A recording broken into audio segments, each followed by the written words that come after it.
I'd like to talk for a little bit about the behaviors that we expect to see in this performance meeting and those which we want to coach against. So, perhaps first and foremost, these meetings are about discussing the performance, not the indicator. So many times meetings get off track because we begin debating about the relevancy of the indicator or the performance specific to that indicator. The point is, here, first off, in the performance meeting, we're working in the business, not on the business. You see, when you're working on the business, you are doing things to make the business perform better. You're doing process improvement, you're building new balanced scorecards and so forth. That's working on the business. When you're working in the business, you're taking advantage of the information, the processes, and so forth, and you're actually doing your day job. This meeting is about working in the business, using the data that's available to make choices about how to move the processes ahead. So the performance meeting is not for discussing the quality of the indicator. That's a topic that you need to cover off in a different meeting, an on the business meeting, where instead of looking at the performance, you'll actually be looking at the indicators and trying to identify perhaps better ones or different ones than you currently have. And perhaps most importantly, and the easiest way to think about this is consider your favorite sports team or whatever sport you do yourself. After the game is over and you're looking at the score, the discussion isn't about the score. It's about the decisions that were made on the field, about the performances which were delivered, and the results that came from those decisions and those performances. So you don't debate the indicator, you debate the performances and decisions, and that's what we should be doing in these meetings. Secondly, we want to make sure that we focus on actions which are taken. So if you think of the words you'll use, you'll be talking about the future twice as often as the past. What you're going to be doing is making sure that we don't need to get into a diagnosis of how we got here unless how we got here informs how we're going to move forward.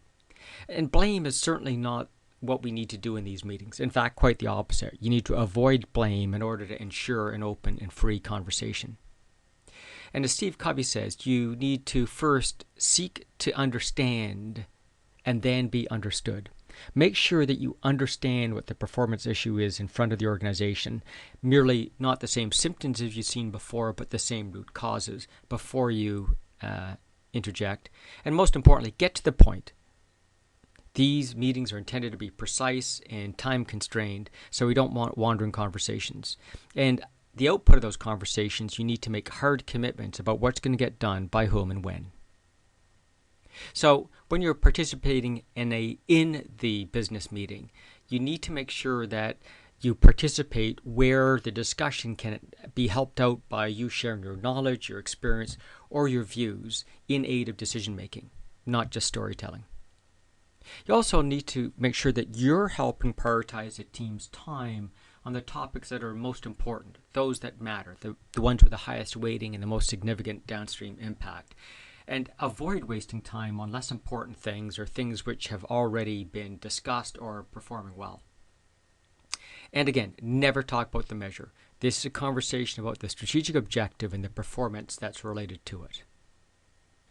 On the caution side, don't just chase reds. In some situations, a green, a objective that's performing too well can cause as many serious future problems as one that's performing poorly. And it's the combination of reds and greens can also create an issue. Where I have a green leading into a red, that red's going to even become worse in the future, and so forth. You need to also make sure that you're looking for patterns, where you're seeing repeats of previous experiences, or where there's seasonality or other periodic trends which are causing the performance which you're seeing. And make sure that you understand that it's not bad people typically, it's bad processes which are causing the unfortunate things to happen. So focus on that.